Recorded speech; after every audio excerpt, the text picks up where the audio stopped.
দুপুর ১২টার দিকে আমাদের কাছে এলাকাবাসী থেকে একটা তথ্য আসে যে ওনাদের আমতলী সংলগ্ন যে পাহাড়ি এলাকা আছে, জঙ্গলের ভিতরে কিছু পাহাড়ি সন্ত্রাসী তাদের অপহরণ করার জন্যে হুমকি দিচ্ছে এবং তাদের সাথে একটা সিচুয়েশন ক্রিয়েট হয়েছে। তো আমরা তথ্যের ভিত্তিতে দ্রুত স্থানে পৌঁছাই এবং স্থানে পৌঁছানোর পরে সশস্ত্র ৬ জন জঙ্গিকে আমরা আটক করি। তাদের কাছ থেকে একটি 1 শুটার রাইফেল এবং ৩০ রাউন্ড অ্যামুনিশন পাওয়া গেছে তাদের বন্দুকের।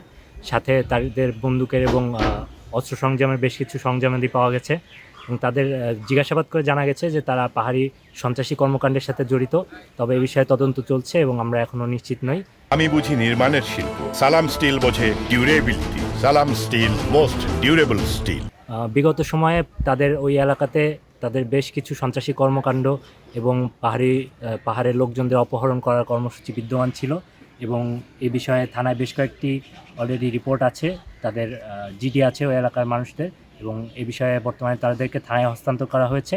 প্রশাসন এবং স্থানীয় পুলিশ প্রশাসনের সহযোগিতায় তাদের মাঝে আইনানুগ ব্যবস্থা নেওয়া হচ্ছে।